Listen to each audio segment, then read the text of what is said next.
Tú, hipócrita lector, con Cristian Warnken. Un podcast original de Radio Pauta 100.5.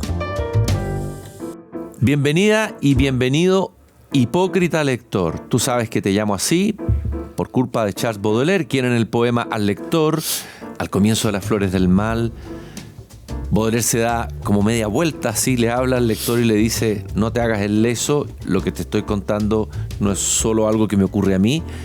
Tú, hipócrita lector, mi semejante, mi hermano.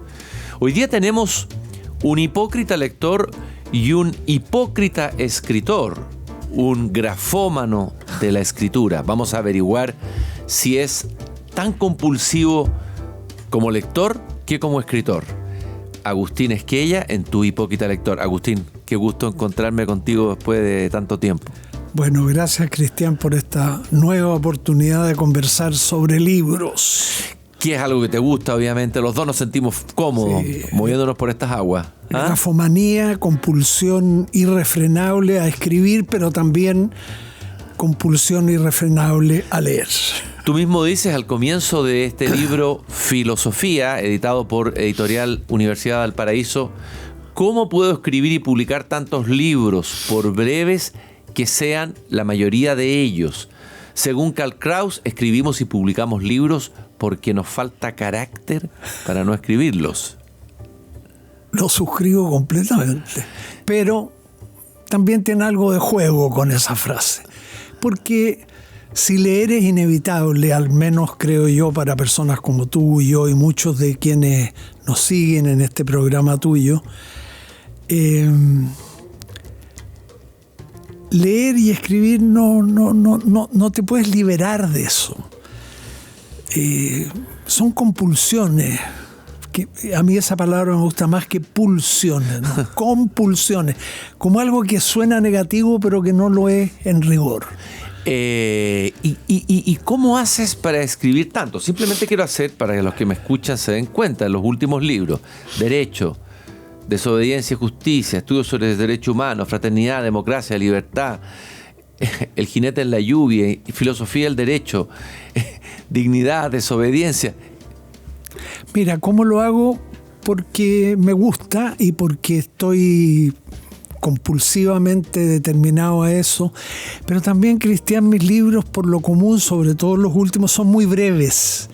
Salvo los libros de derecho que yo he escrito para estudiantes de derecho, que tienen muchas páginas, los libros como el que acabas de mencionar, Filosofía, y varios otros que en el caso de la Universidad de Valparaíso se han hecho cargo en los últimos 10 años de una determinada palabra: igualdad, libertad, fraternidad, justicia, derechos humanos. A ver qué hay detrás de esas palabras. Son muy breves, entonces eso, claro, me facilita las cosas. Y cuando uno cae en manos de editores, como fue tu caso en el caso de la Universidad de Valparaíso, mientras estuviste a cargo de la editorial, si uno cae en manos de buenos editores, no de buenos editores, de editores cómplices, diría más bien, bueno, si ellos pican, digamos, bueno, por algo será, dice uno, y sigue escribiendo, pero como una fatalidad, no en el sentido de algo malo, sino como algo que no puedes evitar, simplemente. Pero la pregunta mía era: ¿cómo te organizas? ¿Cómo trabajas? ¿Cuáles son tus rutinas para poder escribir tantos libros a la vez? Compulsivamente, ¿ya? Porque llegué también a una edad en que lo único que hago es leer y escribir, además de ver cine en plataformas, que es una bendición para no asistir a las salas popcorn.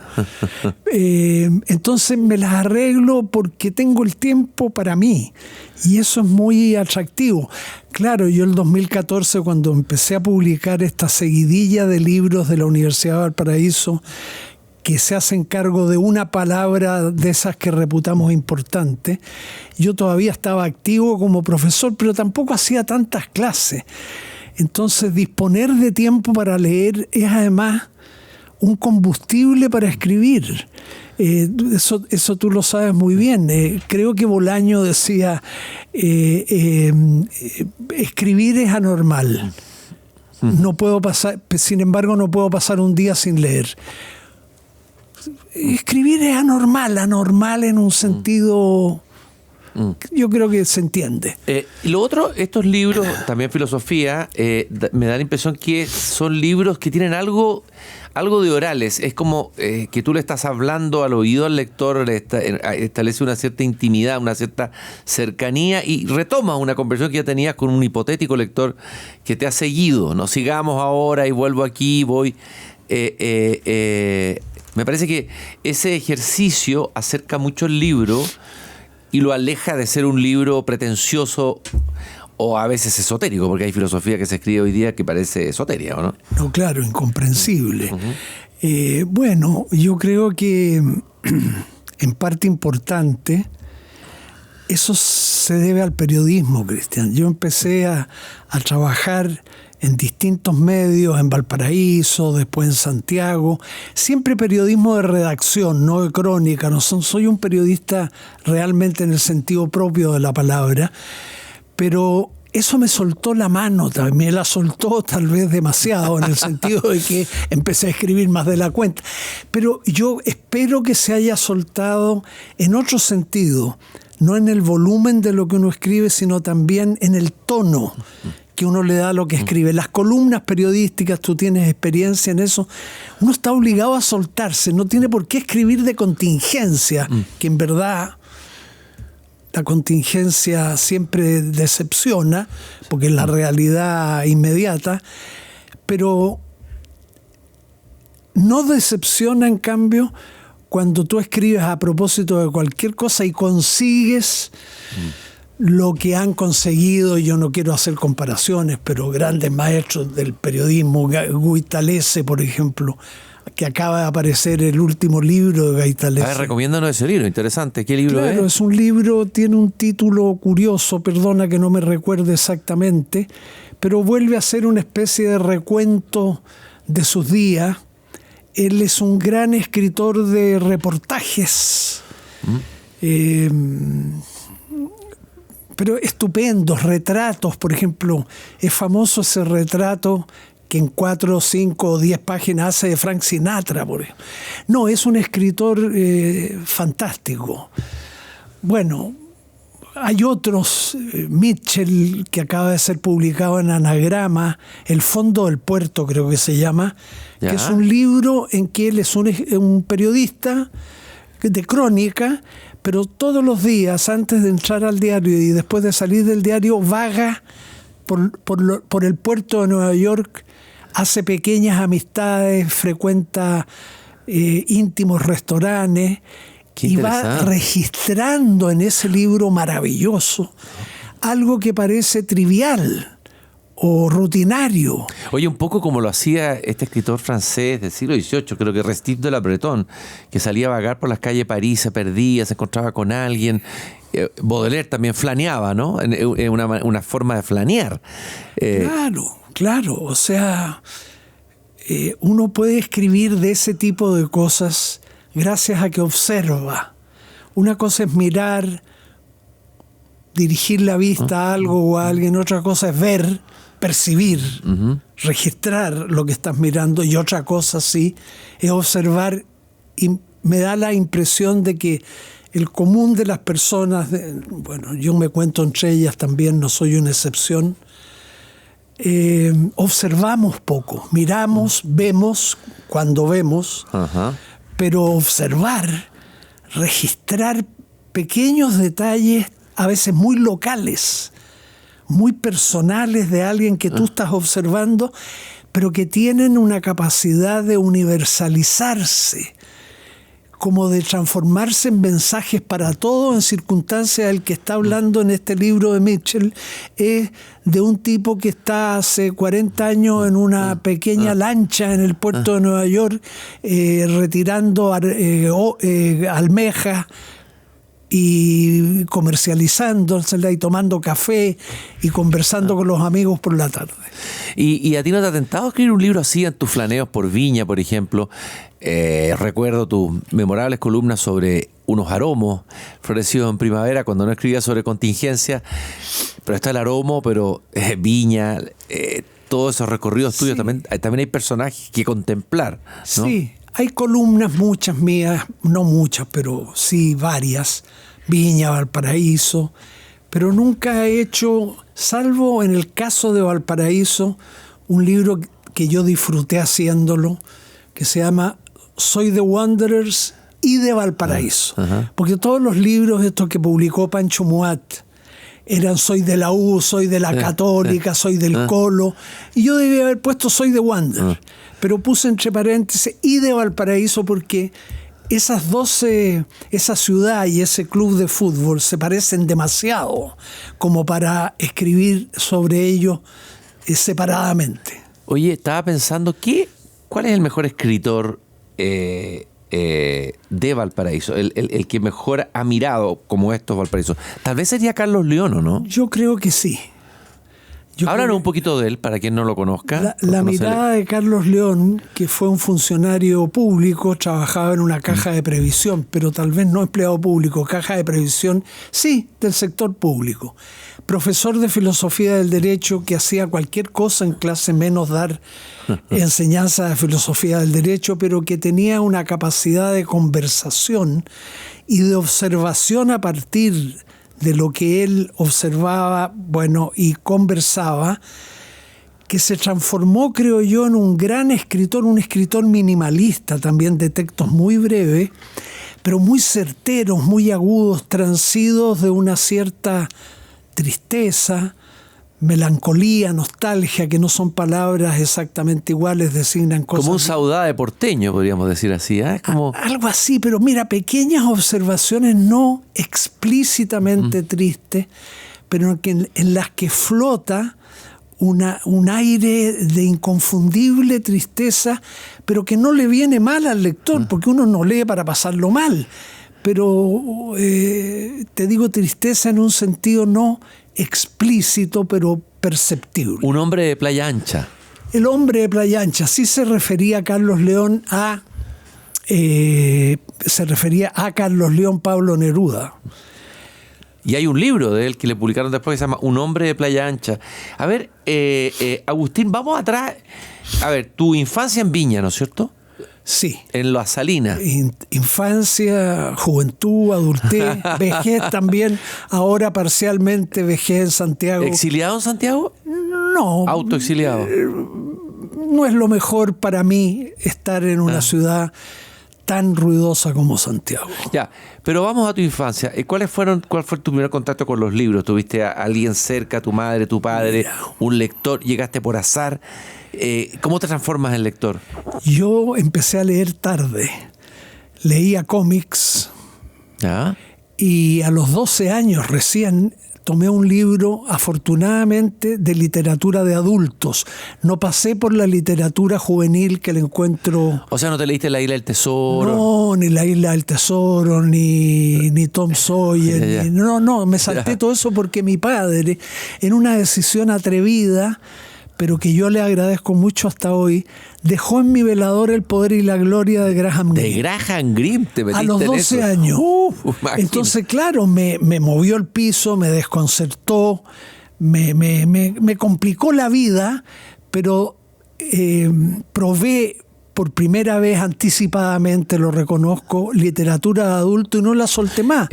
Es un libro fuerte, es un libro que tiene que ver con la fe y con la pérdida de la fe, con el vacío. Claro. A ver, háblanos un poco de ese libro. ¿Qué te queda? ¿Qué te queda en el recuerdo del libro de Graham Greene? La prosa de Greene siempre fue muy buena, pero la historia que transcurre en México se centra en un personaje que es un sacerdote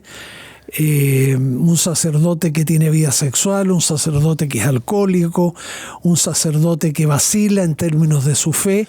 Y claro, eso a mi edad me impactó en términos de impresionarte, pero a la vez me abrió, ¿no? Pero las cosas y las personas, atendido a este personaje del cura, son mucho más complejas de lo que parece. Y de lo que se ven. Claro, y eso es lo que uno aprende leyendo, no conversando, no. Conversando también, pero la literatura es la que de verdad te advierte a la larga, en este caso a la corta, de que todo es más complicado, complejo y diverso de lo que tiende a creer. ¿Cuál es el mejor libro de Graham Greene para ti? Para mí, El americano impasible. Sí, pero me gustan también El revés de la trama, El fin de la aventura, que son muy citados. Y un libro que él tuvo por menor, que era policial, Brighton, Parque de Atracciones. Porque me gusta el género policial y esto era más que un género policial estricto. Era un libro que iba más allá de las pretensiones de un personaje que era un maleante muy atractivo por lo demás. Tú me acabas de decir que de alguna manera leer te permite acceder a la complejidad, vamos a decir un cliché, del alma humana, de los seres humanos. Vemos a alguien pero no sabemos todo lo que hay detrás, todo lo que ocurre en sus seres, cosa de ver los últimos acontecimientos en el país para ver, ¿no? Que hay faltas novelistas más que periodistas, ¿no es cierto? Que nunca hemos tenido grandes novelistas, salvo Bolaño. No tenemos Donoso nunca. Sí, pero Carlos Droguet. Y hoy, perdóname que haga, pero estoy diciendo algo que ya es opinión común, tenemos una pluma en Chile que no lo conozco personalmente, que es Benjamín Labatut. Benjamín Labatut, sí. Que es un escritor de otro nivel, o sea, otra calidad de la escritura. Sí. Entonces, sí, no tenemos grandes ni muchos novelistas o prosistas. Sí dicen que somos un país de poetas, no sé. Sí, estadísticamente funciona. Un país de columnistas, sí, pero vaya que algunos, partiendo por mí, dejan mucho que desear. Pero de novelista, no. Pero afortunadamente cayó Bolaño, lamentablemente. Vamos a hablar de esa fiebre de Bolaño, pero quiero oír algo que dijiste tú, a propósito de qué nos trae leer. Te leí algo que me gustó mucho, que es que leer es un acto de humildad y apertura intelectual, de humildad. Y lo otro que también dijiste es que de alguna manera la novela nos abre a la ternura, la compasión y la indulgencia. Sí. Sí, lo veo así precisamente por lo que conversábamos antes, Cristian. La complejidad del mundo, de las cosas, de las personas, nos impulsa, nos insta a dispensarnos eso que los escritores clásicos llamaban el contrato de indulgencia mutua. Uh-huh. Los seres humanos tenemos que ser indulgentes, comprensivos. Si perdonas, que es más que ser comprensivo, tanto mejor, pero yo no pido tanto, sino que suspendamos el juicio, como decían los estoicos. Y en cierto, la epogé, la famosa epogé, ¿no? Suspendamos el juicio, no siempre, ¿no? Porque hay que tener juicio, pero muchas veces hay que suspender el juicio, sobre todo cuando estás examinando personas, interioridades, conductas de las que todos dudamos en qué grado es imputable una responsabilidad en el sentido jurídico del tema a las personas que ejecutan esos actos. Nos complicamos la vida, pero leer es complicarse, escribir es complicarse, pero también es un acto de humildad porque uno reconoce que esa diversidad que encuentra en general en el arte, si al cine le pasa lo mismo, esa diversidad, esa complejidad te alecciona en términos de humildad, es decir, ¿quién soy yo para dar juicios terminantes sobre la realidad y sobre todo sobre las personas? Y en ese sentido, la novela te ha servido a ti como hombre de derecho, por decirlo así. ¿Qué pasa ahí, ese diálogo entre esas dos dimensiones? Bueno, es que yo tuve suerte, Cristian, porque así como Carlos León dio clases de filosofía del derecho, yo también las di. Y es raro, si yo hubiera sido profesor de derecho civil, de derecho tributario o administrativo, probablemente no habría escrito, pero me situé un poco por fortuna, por azar, en la más literaria de las asignaturas que se imparten en una escuela de derecho. ¿Y por qué la más literaria? Porque es la más libre también.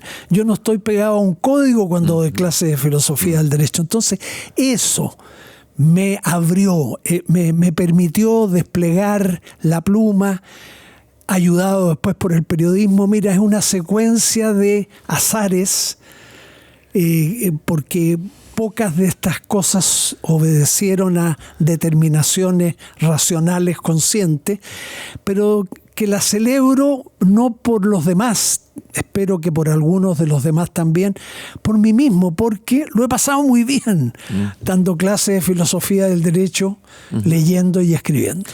Hay una frase que yo sé que te gusta de Bolaño, que es: leyendo se aprende a dudar, que es una gran frase, que describe harto el acto de leer. A ver, profundízame eso y dime, ¿cuáles son los libros que a ti te han hecho dudar? Novelas o libros que te han remecido o te han hecho repensar lo que tú pensabas sobre algo, sobre alguien, sobre la realidad, etcétera. Yo diría, Cristian, no es por escaparme de la pregunta o por generalizar demasiado, pero toda la buena literatura me produce ese efecto. Lo mismo que el buen cine.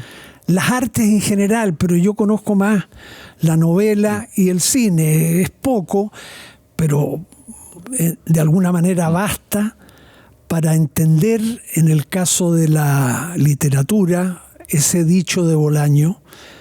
Claro, aprendemos a dudar nuevamente porque percibimos que nada es como preveíamos, que todo es diverso, cambiante, curioso, desconcertante. No hacemos literatura sino por la misma razón que hacemos filosofía, que no es por el asombro, porque sí, está bien, se entiende, es por la confusión. Más precisamente que el asombro lleve a filosofar es porque estamos confundidos, vivimos confundidos. Perdidos incluso. Bueno, perdidos también a veces, sí, sin duda, pero fundamentalmente confundidos, que es menos dramático. Y de esa confusión vamos a despejar de una manera no consciente parte del terreno, pero tampoco vamos a dejar de estar confundidos porque hemos cumplido 80 años, como en mi caso. No, la vejez no es sinónimo de clarividencia, sabiduría. Esos son lugares comunes. Sí, hay algunos viejos sabios, pero también hay muchos jóvenes sabios, y hay jóvenes que no son sabios y que siguen siendo lesos toda la vida. No sé, no mitificaría yo, pero volviendo a Bolaño, sí, leyendo se aprende a dudar. Viendo películas también se aprende a dudar. Buenas películas. Sí, claro, porque uno de repente se encuentra con alguna comedia en las plataformas que, bueno, sí, un poco entretenida, pero son de una simpleza, de una previsibilidad desconcertante. Es una lástima que en el cine el género de la comedia esté tan a la baja. Estás escuchando un podcast original de Radio Pauta 100.5. Oye, Agustín, a ver, la novela, hablamos de Graham Greene. ¿Qué otros escritores, qué otros novelistas han sido fundamentales para ti en tu formación de lector? Mira, de los clásicos primero, antes de ir a la literatura más contemporánea. Creo que para ser fiel y no volarme, yo puedo recordar que cuando empecé a trabajar tempranamente en la televisión, en Valparaíso, en la Católica, instalé en una de las paredes de mi oficina los retratos de 6 o 7 escritores. Y eso me delató y me sigue delatando. ¿Quiénes eran? Herman Melville, Scott Fitzgerald, Heinrich Böll, Max Frisch, Proust, desde luego, Joseph Conrad. Esos escritores a mí me impresionaron, me marcaron, pero no porque me hicieron cambiar de ideas, sino porque complejizaron mi visión del mundo, de las cosas y de las personas. O sea, la literatura no necesariamente, al menos en mi caso, no es aclaratoria, no es un recetario de respuestas para grandes preguntas, es más bien la repetición de grandes preguntas que te sumen en perplejidad, pero que a la vez disfrutas, porque es muy importante en los libros la calidad de la escritura. Sumo a Graham Greene, contemporáneo de él, tú lo sabes, Evelyn Waugh, que es un gran escritor, amigo de Greene. Bruce Marshall, que no era tan bueno como Greene, parece que no se llevaba muy bien, pero también lo valoro. Y la figura en la juventud de Proust también es muy decisiva.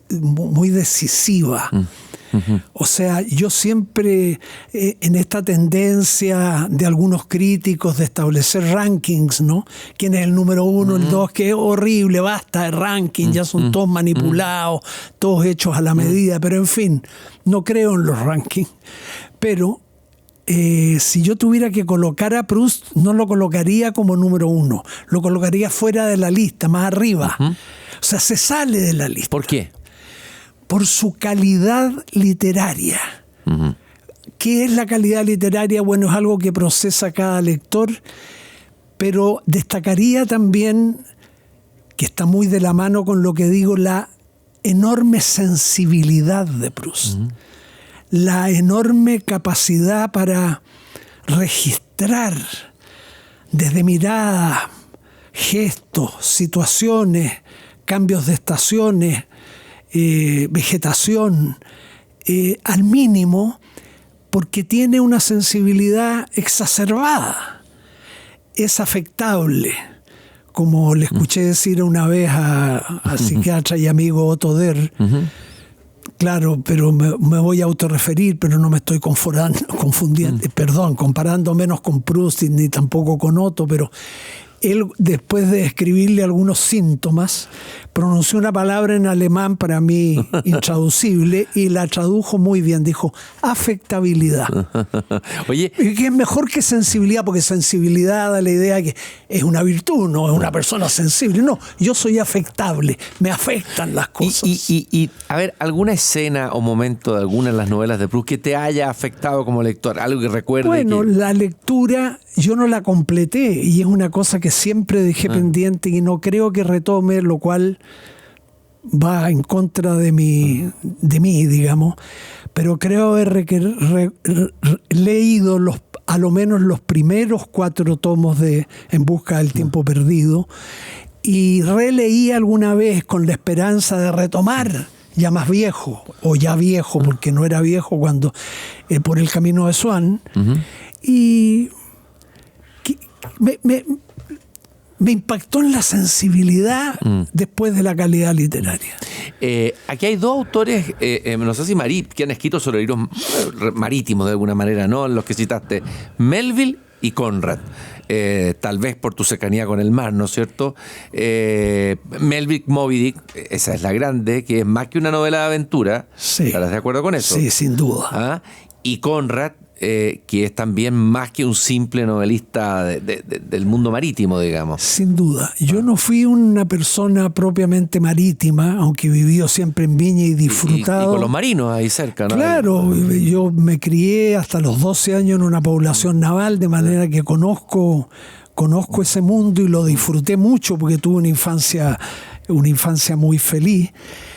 Pero en el caso de Conrad y en el caso de Melville, en consecuencia, no es tanto por el mundo del mar, el mundo de los marinos, el mundo, que es más que un mundo, eso es una cosa casi desentrañable. Es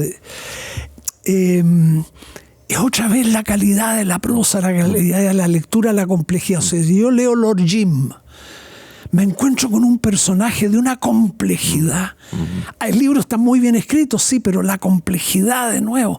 Lord Jim es ambiguo, como decimos, no es ambiguo, es un héroe, es un villano.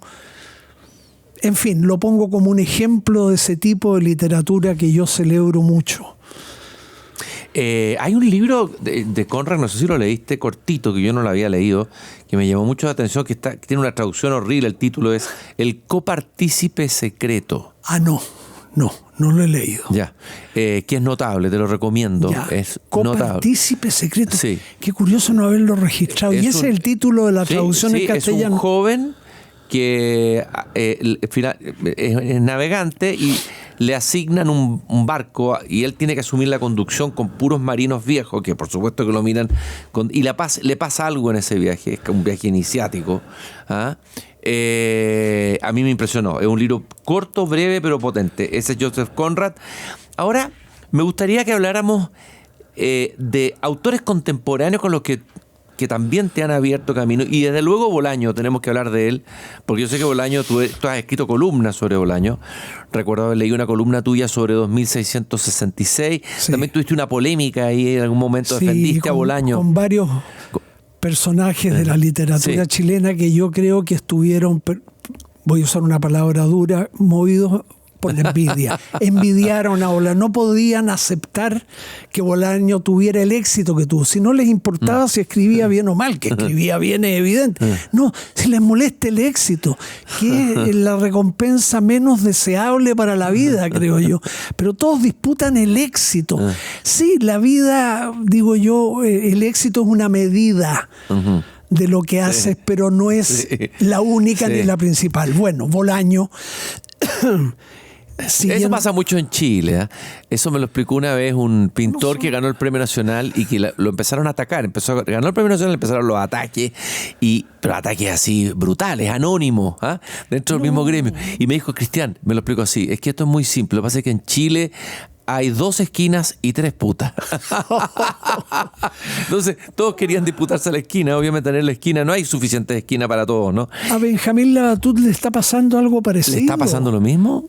Claro, él tiene un carácter difícil, dicen, yo no lo conozco. Bolaño también tuvo un carácter difícil, pero me importa bien poco, o mejor nada, el carácter de un escritor. Claro, lógico. No me interesa. Claro, prefiero que tenga mejor conducta que mala conducta, pero si tiene mala conducta, ¿y a qué llamamos mala conducta socialmente? Bueno, allá él. Pero ese es otro escritor que yo destaco por mencionar autores contemporáneos. Pero vamos a Bolaño. Me he puesto muy mañoso, Cristian, para leer. Mañoso para leer, ya. Mañoso. O sea, ¿Mañoso o selectivo? Bueno, sí, yo lo digo mañoso por no presumir, porque decir selectivo en mi caso resultaría como que yo ando buscando perlitas. Hay perlitas, hay librerías que se especializan de alguna manera en traer perlitas a las bandejas, además de algún bestseller. Recomiéndanos un par de librerías.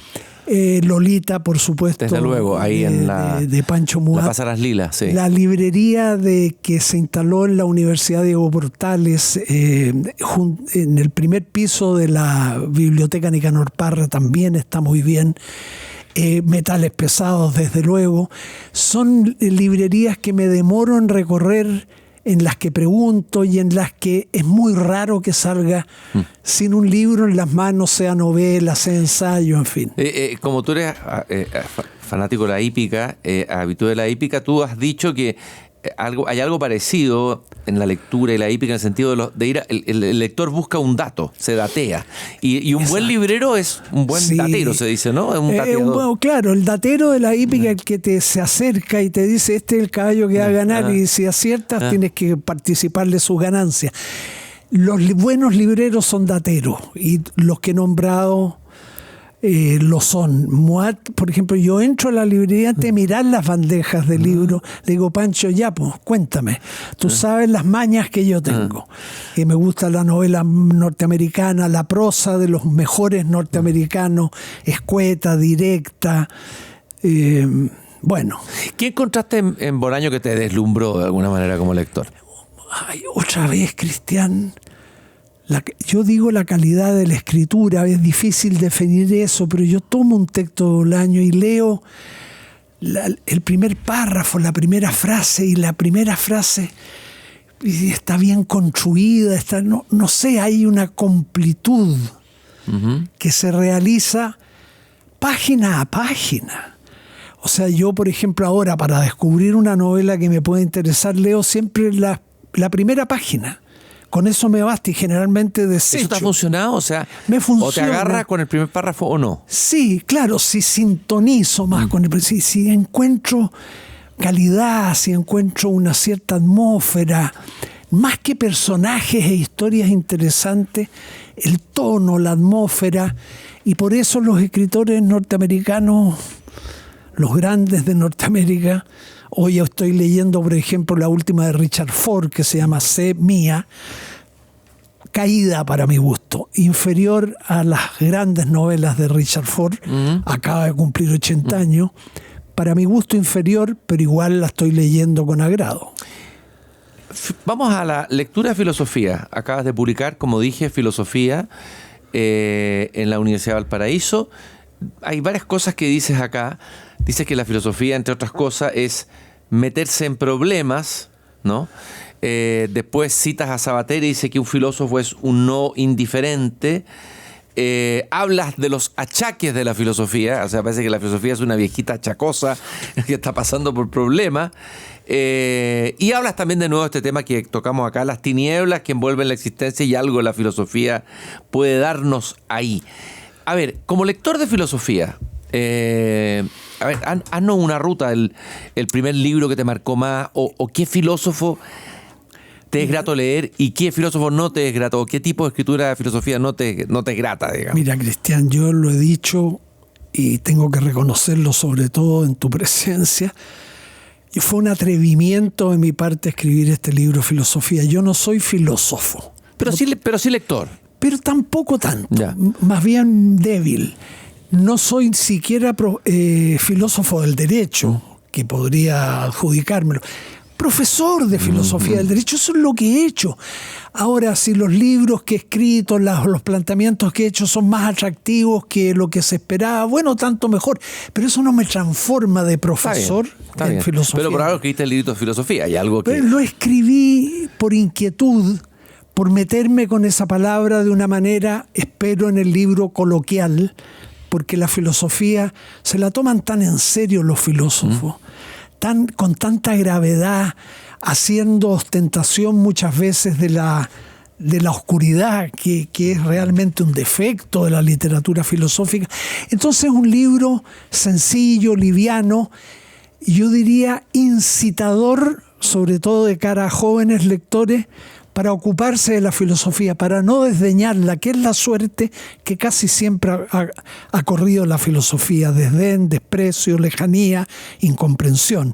Entonces este libro fue, mira, lo voy a hacer no porque yo tenga cosas importantes que decir en materia filosófica, cuanto, sobre todo pensando en jóvenes, como incitación. Lo mismo hice con los demás títulos: igualdad, libertad, fraternidad. Dije, mire, ustedes los jóvenes se interesan por estas palabras.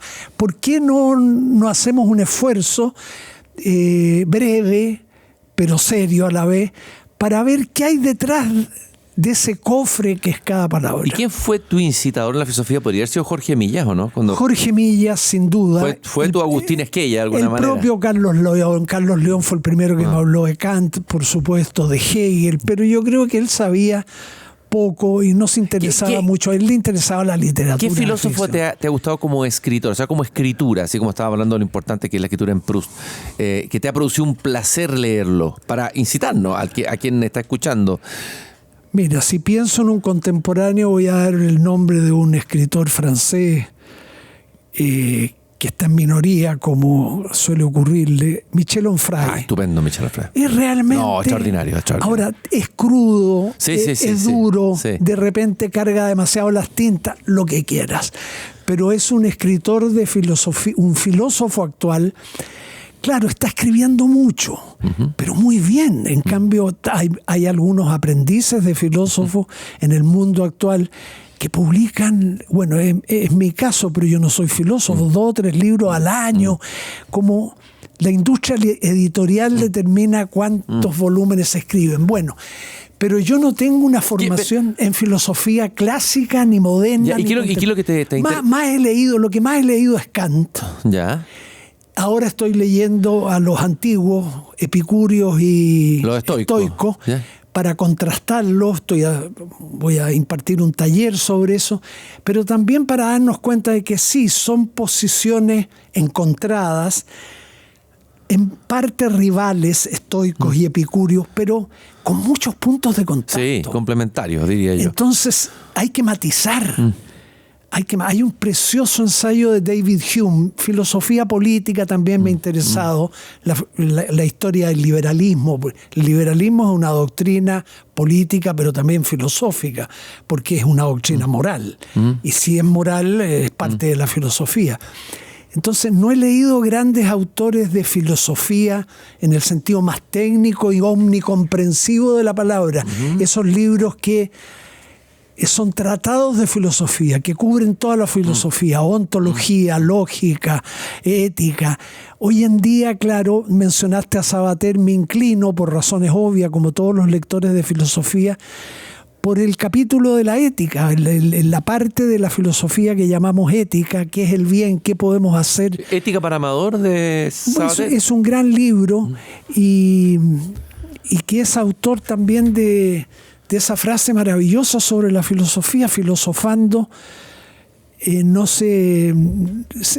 Filosofando se aprende a dudar, parecido a lo de Bolaño, por ¿no? la lectura, claro. Filosofar, dice Sabater, es entrar en dudas, no salir de ella. Es un error creer que un libro de filosofía te va a despejar. Sí, te va a plantear mejor algunos problemas, pero lo más probable es que no te resuelva ninguno.